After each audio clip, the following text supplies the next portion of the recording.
যাদের দেখবেন গ্রহের যে নবগ্রহের মধ্যে যে কোনো একটা গ্রহে আপনাদের নিচস্থ, যেমন ধরুন রবি আপনাদের নিচস্থ, আপনারা রবির জন্য অনেকে চুনি বা অনেকে রবি স্টার ব্যবহার করেন, আপনারা করতেই পারেন। যাদের সামর্থ্য আছে তারা অবশ্যই ব্যবহার করবেন, এবং যাদের সামর্থ্য নেই আমি তাদের উদ্দেশ্যে বলছি, সেটা হচ্ছে আপনারা কি করবেন না, তো সকালবেলায় স্নান করবেন, রবিবারের দিন সকালে স্নান করবেন।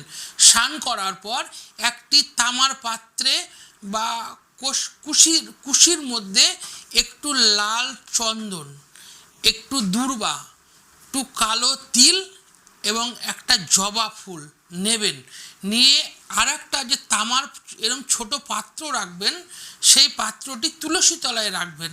রাখার পরে আপনারা কি করবেন, ঠিক বাঁ হাতে ওই তামার পাত্র বা কুশিটি ধরবেন, ডান হাতে এরম চাপা দেবেন, সেটিকে একদম কপালে ঠেকিয়ে আপনারা সূর্যের উদ্দেশ্যে অর্ঘ্য দান করবেন। না তো অর্ঘ্য দানের মন্ত্রটা কেমন না, তো নমো বৃহস্পতে ব্রহ্মণ ভাস্বতে বিষ্ণু তেজসে জগৎ সৌমিত্রে সূচয় সৌমিত্রে কর্মদায়িনে ইদা মূর্ঘং নমো শ্রী সূর্য ভট্টকারায় নমো। ওই তামার পাত্রে আপনারা সেটাকে উবুর করে দেবেন, একদম উবুর করে দিয়ে আপনারা সূর্যের উদ্দেশ্যে প্রণাম করবেন। না তো কীভাবে, নমো জবা কুসুম শঙ্কাশং কাশ্যপ্রেয়ম মহাদ্যুতিম ধ্যান্তারিং সর্বপাপঘ্ন প্রণতস্মি দিবাকরম।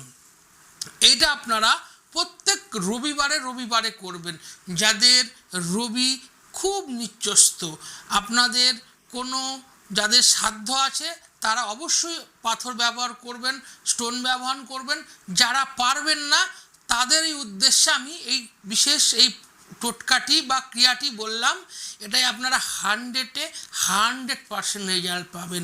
আপনারা পাথরে যদি 70% রেজাল্ট পান, গাছে যদি 90% রেজাল্ট পান, মন্ত্রশক্তি আমাদের এই হিন্দুতন্ত্রের আদি শক্তি, এ কখনোই মিথ্যা বলেন না। এই ক্রিয়াটি আপনারা করবেন।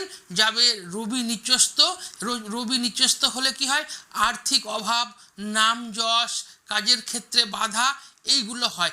আপনারা এই ক্রিয়াটি করতে থাকুন, অবশ্যই আপনাদের ফল অবশ্যই হবে। আমার যে চ্যানেলটি আছে ইউটিউবে, আপনারা শ্রী পলাশ বলে আপনারা সার্চ করবেন, বা ফেসবুক পেজটিকে আপনারা ফলো করুন। এবং যদি আমার এই কথাগুলো আপনাদের এই টিপসগুলো ভালো লেগে থাকে তাহলে আপনারা পেজটিকে অবশ্যই ফলো করবেন এবং সাবস্ক্রাইব করবেন। জয় মাতা রাম।